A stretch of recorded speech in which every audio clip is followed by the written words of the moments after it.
ଖାଇ ପିଇକି ତାପରେ ଲୁଗାପଟି ମିଳିଛି। ଲୁଗାପଟି ଆମେ ଭାବୁଛୁ ଲୁଗାପଟି କ'ଣ ପାଇଁ ମିଳିଛି, କାହିଁକି ନା ଆମେ କହିଲୁ ସେ ତ ବଡ଼ଟା, ମୁଁ କହିଲି ତାନୁ ଖାଇଲୁ ତ ଲୁଗା ଫୁଗା କ'ଣ ଦେଉନୁ ନା ତମେ କ'ଣ ନୂଆ ଆଇଛ ନା କ'ଣ? ମୁଁ କହିଲି ନା ଆଇଛେ।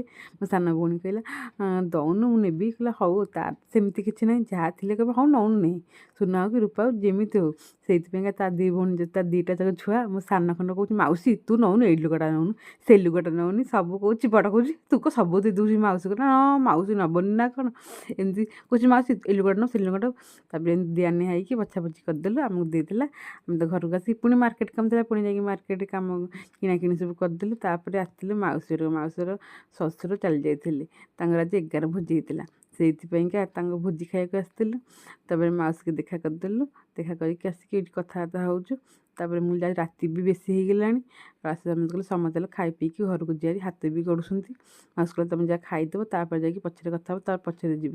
ତାପରେ ଆମେ ଖାଇବା ପିଇବା କରିସାରିଲାଣି, ଦେଖୁନ ସେ ଚିଆଁ ଖଣ୍ଡକ ଆମ ସାଙ୍ଗେ ଯାଇଛି, ଖାଇବାକୁ ଦେବନି ଯେ କୁହନି, ସବୁ ଖାଲି ଘାଣ୍ଟି ଚକୁଡ଼ିବ, ଖାଲି ଏମିତି ବଦମାସ ହେଉଛି। ଆଉ ମୁଁ ତ ଆମ ପତି ପରମେଶ୍ୱର ମୋର ଟିକେ ଖାଇବାରେ ପିଇବା ଜାଣିଥିବେ, ସେଇଥିପାଇଁ ଆଗେ ଟିକେ ପ୍ଲେଟ୍ଟାକୁ ଧରିକି ଟିକେ ଭଲ ଲାଗି ପେଟ ପୂଜା କରିଦେଲୁ। ଟିକେ ଭାତ ହେଇଥିଲା, ଡାଲି ହେଇଥିଲା, ଆଉ ଭାଜି ହେଇଥିଲା, ଆମ୍ବୁଲ ରାଇତା, ପାମ୍ପଡ଼ ହେଇଥିଲା। ସମସ୍ତେ ଖାଇ ପିଇକି, ଆଉ ସେ ଚିଆଁ ଖଣ୍ଡକ ବଦମାସ ହେଉଥିଲା ବୋଲି ସେଇଥିପାଇଁ ଆମେ ମଜାମସ୍ତିରେ ହସୁଥିଲୁ।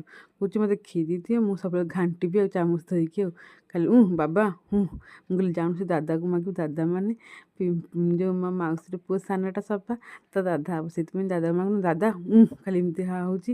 ତାପରେ ତାକୁ ଆମେ ମଜାରେ ପିମ୍ପୁଡ଼ି ଡାକୁ, ସେ ଆମକୁ ହାତୀ ଡାକୁଛି ବୋଲି ତାକୁ ସମସ୍ତଙ୍କୁ ନାଁ ହରିଣ, ହାତୀ, ପିମ୍ପୁଡ଼ି ଦିଆହେଇଛି। ସେଥିପାଇଁ ମୋ ଭଉଣୀ ଯାଇକି ତା ସାଙ୍ଗେ ଲାଗୁଛି, କହୁଛି ପିମ୍ପୁଡ଼ି ଆଉ କ'ଣ କରୁଛୁ, ତୋତେ କ'ଣ ଦାୟିତ୍ୱ ଦେଇଛନ୍ତି କ୍ଷୀରି ପାଣି ଟିକେ? ନ ହେବା ସାନଟା କ'ଣ କରିବି, ଆଉ ପିମ୍ପୁଡ଼ି ସବୁ ଖାଇଦେବ କ୍ଷୀରି ଆଉ ମିଠା ଭାବିକି ଆଉ।